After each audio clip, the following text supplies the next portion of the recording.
Allez, on s'approche tranquillement du but de l'exercice. Alors, tu te souviens peut-être de la question de départ de cette formation.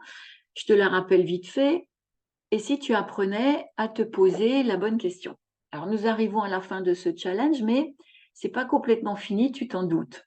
Peut-être commences-tu à avoir une idée claire de ton problème numéro un, en tout cas de la bonne question à te poser pour décider d'un changement. Alors, si tu le connais déjà, ce problème récurrent, je te suggère de l'écrire sur ton workbook, là tout de suite, et seulement ensuite de faire le reste des exercices. Peut-être que tu en as détecté 2 ou 3 et c'est plutôt pas mal. Tu peux faire la suite du bilan en choisissant un, par exemple, puis tu recommenceras ces questions avec le deuxième et ainsi de suite. Tu pourras enfin l'écrire en grosses lettres dans le cadre rouge que tu trouveras en bas du questionnaire. Alors, comme pour les autres exercices, assure-toi du calme autour de toi, entre dans le silence, prends quelques profondes respirations et laisse venir. Tu commences à savoir que toutes les pensées qui viennent sont justes. Tu vas vraiment t'embrouiller si tu essayes de manipuler les mots ou les phrases, ou si tu essayes de les corriger ou de les perfectionner. Alors, c'est toujours ton mental qui sent que tu es en train de le mettre à l'épreuve. Alors, laisse venir, que ce soit des émotions, du sarcasme ou encore une gêne. C'est même exactement ce que tu peux écrire en réponse aux questions. Ce sont des voies d'émergence, hein, ces fameuses stratégies de survie.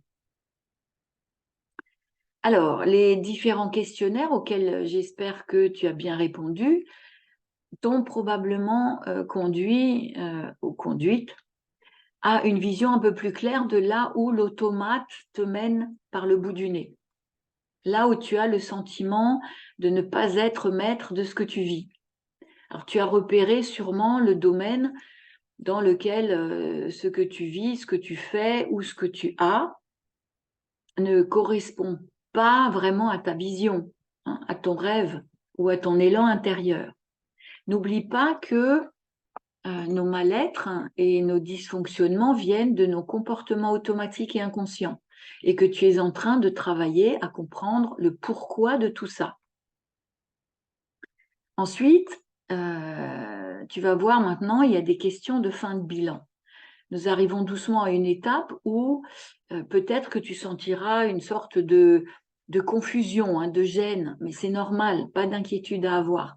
C'est juste inconfortable pour certains d'entre vous parce que le mental commence à se sentir en danger, en fait, hein, il n'aime pas ça. Alors, il est bon de savoir que un changement passe par plusieurs étapes. Alors, tu constates et conscientises tes fonctionnements d'abord, ce que tu as peut-être fait avec ce bilan. Ensuite, il y a les transformations en posant des actes. Ensuite, il y a une période de transition, hein, et de reprogrammation.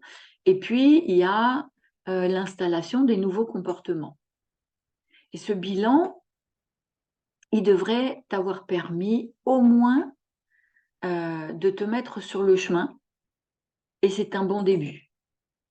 Et peut-être t'a-t-il aussi fait comprendre des choses sur toi, fait voir des endroits où tu as peut-être envie de changer certaines habitudes et surtout fait comprendre que les problèmes de fonctionnement que nous avons sont souvent complexes et le résultat de plusieurs facteurs. C'est probablement ce qui est le plus révélateur dans ce bilan si tu l'as fait assidûment. Alors, je te laisse terminer les questionnaires et découvrir des choses par toi-même.